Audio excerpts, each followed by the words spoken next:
Ruptura é uma série, uma minissérie da Apple TV, que está agora na sua segunda temporada, dirigida pelo Ben Stiller, e que narra um mundo distópico onde pessoas que trabalham numa firma, eles são seccionados cerebralmente para não conectar a sua vida fora da empresa com a vida dentro da empresa. Isso promove toda uma trama nos espaços fechados, asfixiantes, com baias e computadores, onde você tem uma equipe de 4 personagens principais, né, sendo Mark S.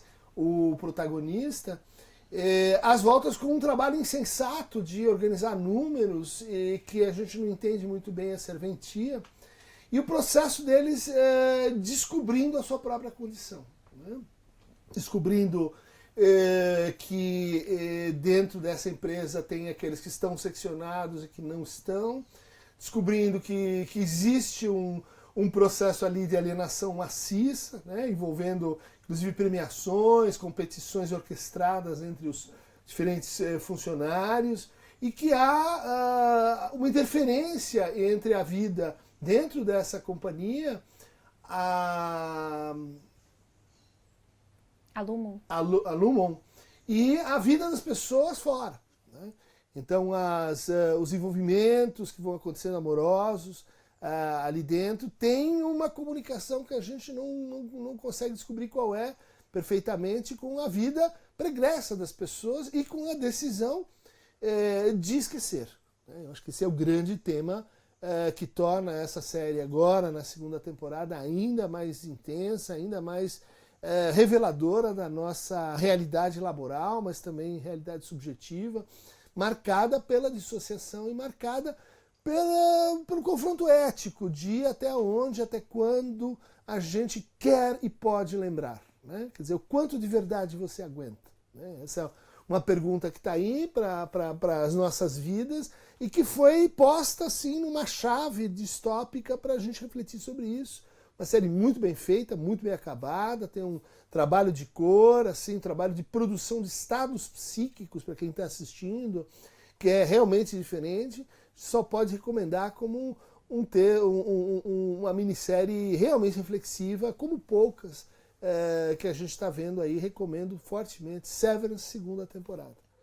Então, e aí nessa primeira temporada, né, ao longo dela, a gente conhece o Mark, a Halle, o Irving e o Dylan, que são os 4 personagens principais, e até o fim da temporada a gente percebe que eles têm traumas pessoais na vida deles profundos. E aí eles vão pra Lumon justamente, tipo, buscando separar essa vida. Então, o que a gente pode falar um pouco sobre a terceirização da dor e do trauma, assim, buscar isso? Vários teóricos têm apontado, né, para o fato de que a gente parece estar ingressando já há algum tempo num novo paradigma de subjetividade, né? Não mais um paradigma baseado no conflito, né, e na presença do conflito aberto, na divisão subjetiva, né, em que você quer uma coisa, mas quer o seu contrário, em que você incorre em transgressões e depois precisa reparar essas transgressões, ou então vai passando por desilusões sucessivas, né, quer dizer, não mais um conflito posto, mas uma espécie de evasão, de esquiva, de dissociação, que é um dos efeitos do traumático, né? Então a gente conhece os efeitos positivos do trauma, né? Positivos no sentido dele criar repetições. Então são os flashbacks, são os sonhos recorrentes, são as imagens intrusivas, justamente, né, a dificuldade da pessoa de esquecer. É como se ela perdesse essa possibilidade de esquecer, de se distanciar, de elaborar o luto, de dizer, olha, isso que aconteceu comigo, isso eu vou tramitando, isso vai se incorporando em mim e uma hora eu vou em frente. Não.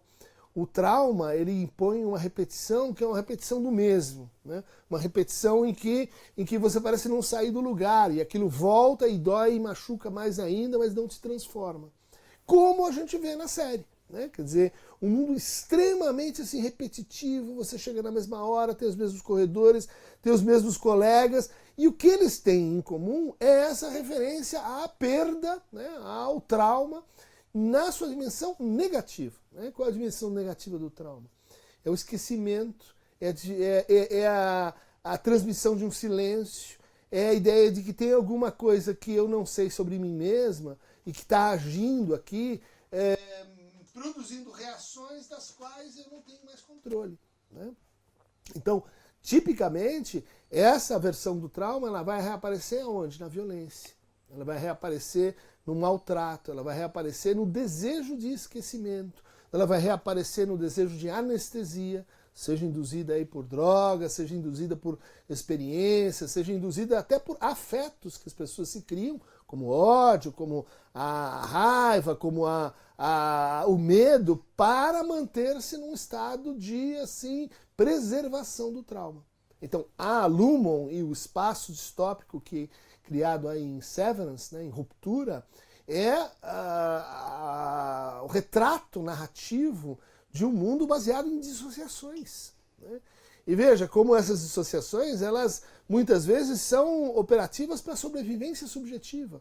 Né? Se a gente começasse a olhar para a miséria do mundo, para o trauma que é você sair na rua, para você olhar para as guerras, chega um ponto em que a pessoa diz, eu quero anestesia, eu quero esquecer, eu não quero contato com o mundo. Ah, é? Então vem para a Lumon. É um pouco assim, a resposta que é tentadora, que é assim, causa comichão, mas quando você entra dentro dela, você vê o horror. Né? Então ali são pessoas artificializadas, funcionalizadas, unidimensionais. Ali você vê uma coisa muito interessante, que é um mundo do cinismo, em que as pessoas dizem uma coisa, mas elas, por outro lado, parecem saber que estão mentindo, que aquilo é uma farsa, de que aquilo não corresponde à vida real e os afetos reais das pessoas que estão vivendo juntas. Né? Bom, é a partir desse ponto de saída que a gente vai ter um processo de reconquista. Né? Os 4 personagens, né? A Halle, o Mark, o Irving e o Dylan, estão às voltas e agora como a gente sai daqui, como a gente presta atenção em pequenos sinais, né, que são sinais, a gente poderia dizer assim, de reconexão. Uma revista, um livro, uma perturbação dentro do sistema, uma falha, vamos dizer assim, pinturas clássicas que aparecem refeitas com a cara do chefe, dono da empresa. Você diz, mas isso é um absurdo, né? Isso é uma corrupção histórica. Esse quadro não é assim. Ou seja, há um confronto com não só o quanto de verdade você aguenta, mas o quanto de mentira você suporta. Né? E aí a série joga a gente para os 2 polos, né? Nessa segunda volta, vai mostrando como existem tópicos, né, de reconexão. Né? Tópicos envolvendo o amor, tópicos envolvendo uma criança, tópicos envolvendo uma mulher, tópicos que passam por coisas que você não consegue dissociar. Esse é o desafio. Né? E termina, né, nessa cena fantástica, que é uma cena que a gente podia ver em livros de filosofia da mente, em experimentos de filosofia da mente, que é o Mark Inner, né, aquele que está dentro da empresa, conversando com o Mark de fora, né, o Mark exterior, a partir de um sistema, né, de vídeos e de compensação, né, da memória e da preservação da consciência. Né? E aí a gente chega nesse grande impasse pós-traumático, vamos dizer assim, que é, bom, então, e se você quiser abandonar suas ilusões? E se você quiser partir para uma nova vida? E se você quiser desfazer a ruptura, que você mesmo escolheu? Né? Depois que ela foi estabelecida, ela criou vida própria. Depois que ela foi feita, né, ela criou amores próprios, ela criou desejos próprios, ela criou laços próprios. Ou seja, nós somos escravos não só porque nós estamos na prisão, mas porque nós inventamos uma vida presidiária. né? E essa vida presidiária acaba sendo o que nos restou. Então, abrir mão, sacrificar o sacrifício, né? Fazer um sacrifício em segunda potência é o grande desafio de Mark e sua turma nessa segunda jornada, né? Que demorou 3 anos para ser composta, muitos problemas, né, de produção, greves, né, Covid, e a gente espera que a terceira temporada, que bom, vai ter que resolver muitos impasses, né, venha mais cedo. Eles falaram que não vai demorar 3 anos, então... e uma coisa interessante, que na primeira temporada não é tão explorada, mas que faz parte, assim, do neoliberalismo, que é o racismo, né, que fica mais oculto ali na primeira temporada, e na segunda ela já está mais explícita, com o Milchick, quando ele é promovido a gerente do andar, e ele recebe esse quadro, né, que reimagina o Kier Egan, que é o fundador da empresa, como um homem negro. Então, qual a relação desse racismo oculto ali que aparece na segunda temporada? Eu acho que a segunda temporada ela é mais sensível para o tema do racismo, mas também para o tema da opressão de gênero, né? A gente vai lembrar que aparece aí, vamos dar um spoiler, o Egan como alguém que estupra mulheres, depois leva as mulheres grávidas para uma espécie de zoológico particular, de parque, né? Com regras próprias, né? Onde os seus crimes ficam o quê? Encapsulados, né? Mostrando, olha, um perigo, né, que a gente tem quando a gente começa a fazer rupturas, né? Começa a criar condomínios, começa a criar espaços reservados. Alguém vai ser o síndico desses novos espaços, né? Então, quando a gente pensa no tratamento do racismo, a gente vê aí uma crítica muito, vamos dizer assim, bem feita ao que a gente poderia chamar de assimilação da luta antirracista num modo instrumental, né? Ou seja, você reescreve a história, você coloca certos personagens em negro, mas você não muda as relações reais, né? De opressão, de violência, de segregação. Ela continua acontecendo, mas agora sobre a capa de funcionalidade, sobre a capa de que nós estamos nos ocupando disso. E essa é a mensagem que aparece na primeira cena da segunda temporada, onde o quê? Onde o prédio ganha vida própria, ele fala, né, contando sua própria história diante ali do lago, né, e criando 4 heróis. 4 heróis que subverteram as regras. 4 heróis que transgrediram o combinado. E veja, isso lembra muito o que o Deleuze falou sobre o capitalismo, né? Você cria, né, elementos para lutar contra uma forma de vida, e essa forma de vida ela é tão esperta que ela assimila, ela compra, né, as resistências que a gente joga contra ela e devolve para você como vamos dizer assim, um novo estado feliz, uma nova forma de vida que, enfim, resolveu, acolheu, escutou, né, a desigualdade social, o racismo, a desigualdade de gênero. Então é um ótimo retrato do que a gente chama de aquela falsa solução necessária, né? Prendam o mordomo, né? Façam os reparos, né? Criem-se um compliance, né? Criem-se discursos administrativos que vão, vamos dizer assim, equalizar cinicamente a diferença.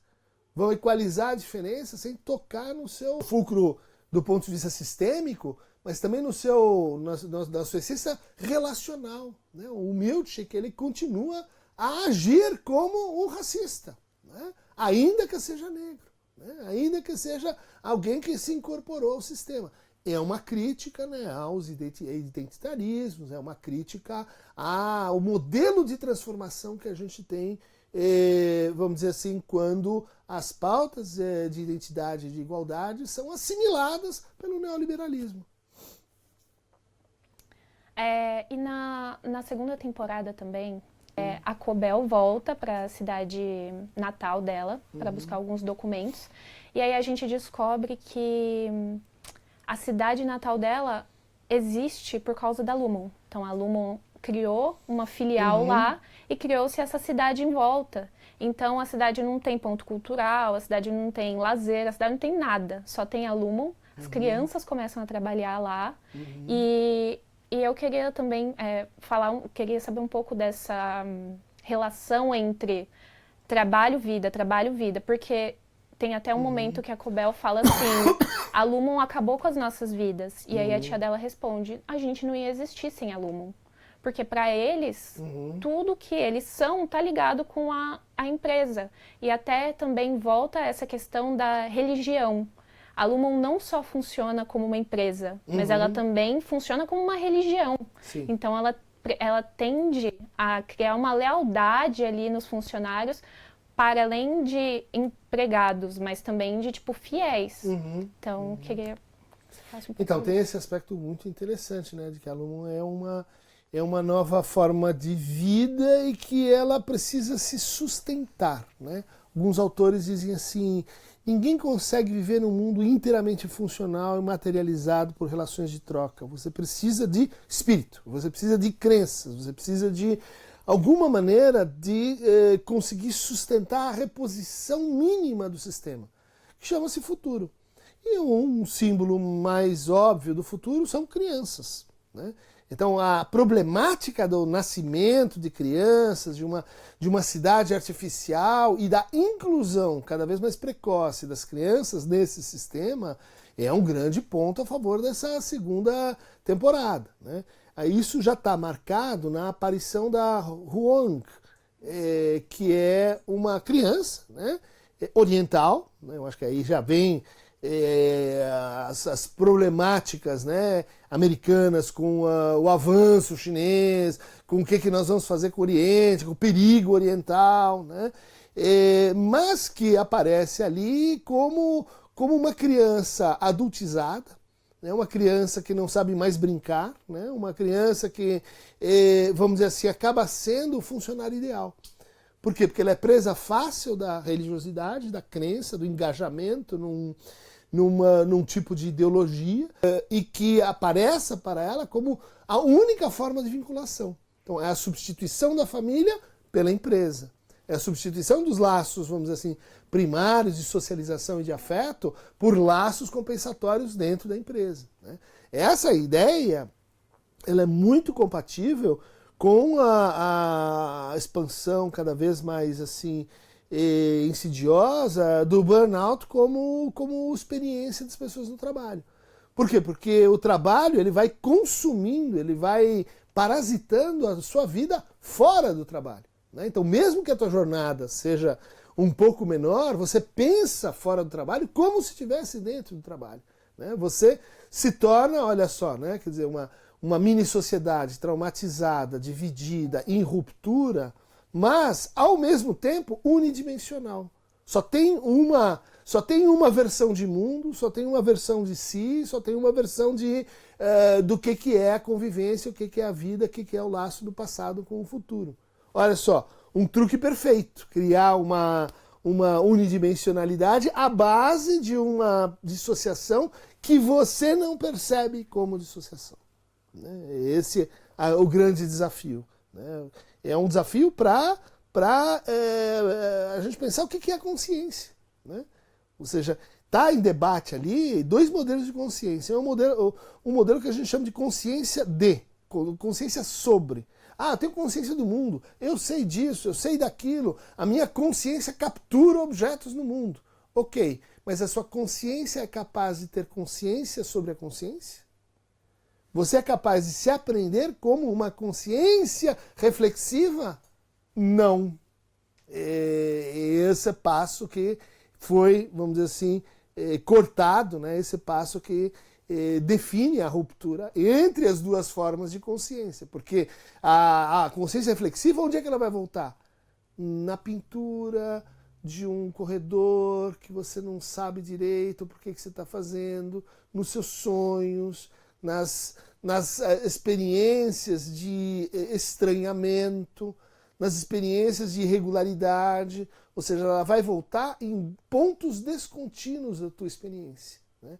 Enquanto você tem o contínuo da consciência sobre, da consciência funcional, da inclusive consciência alienada, que você vê eles trabalhando ali, juntando os números, e você diz, essa pessoa ela está fora de si, ela não está pensando no que ela está fazendo, ela não está se reconhecendo no que ela está fazendo. Qual é a grande chave? Podemos dar esse spoiler, né? O que ela está fazendo é alienando a consciência da própria esposa querida, que você acha que morreu, mas não morreu. Tcharam! Vou pular aqui algumas que você já respondeu, mas tentar concluir aqui.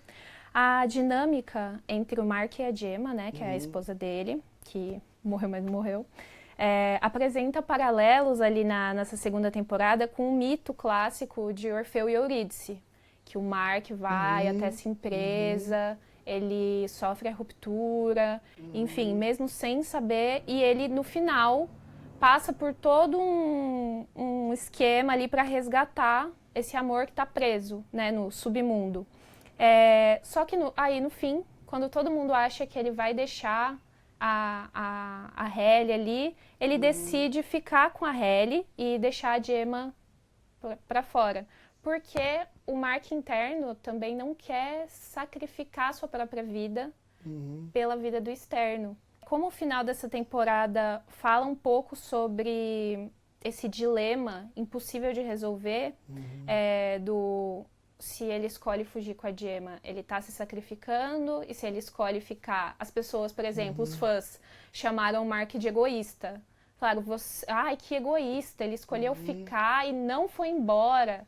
Não tem vida para ele lá na Lumon, ele não tem o que fazer, ele devia ter ido. Mas também, tudo que ele fez não foi porque ele quis. Ele foi colocado lá contra a vontade dele. Então, tipo... Agora que ele escolheu ele mesmo, será que ele foi egoísta? Será que ele não foi?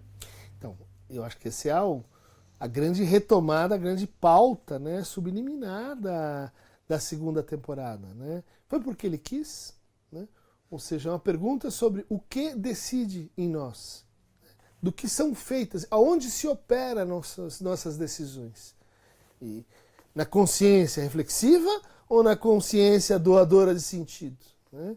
Ou seja, por mais que a gente seja dividido, seja pelo conflito de desejos, seja pela dissociação, na decisão a gente tem que escolher a partir de um ponto.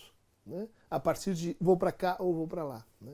Então, de fato, essa minissérie ela tem, como em geral as boas minisséries fazem, né, uma retomada de mitos. Né? É o mito de Perséfone, né? Então, que mora uma parte do ano com Plutão embaixo da Terra e depois a outra parte do ano sobre o Sol. É o mito de Orfeu e Eurídice, é o mito de Beatriz, né? Que vai ser salva por Dante. É um mito que tem uma versão egípcia, né? Quer dizer, você põe a semente embaixo da terra e depois ela floresce. Né? Ela sai para, enfim, ser alimentada pelo sol. É um mito ligado à fertilidade e à associação entre o nascimento de crianças e o nascimento dos cereais, das plantas e a renovação periódica que a gente tem, né, com as estações do ano. Bom, posto isso, né, o que acontece com a escolha decisiva, escolha ética, né, do Mark S? Ele percebe que aquela vida paralela, aquela vida que é uma vida em estado de sombra, que é uma vida o quê? No subterrâneo, né? Eles vão descendo cada vez mais. Ela se torna uma vida autônoma, ela se torna uma vida própria, com seus desejos próprios, com o quê? Com a criação de estados de mundo que não existiam. Ou seja, ele tem um compromisso com amores, né? Com laços, com os companheiros, com a Helen, que só existe naquele mundo. Né? Um pouco como na Matrix. O que você prefere? Né?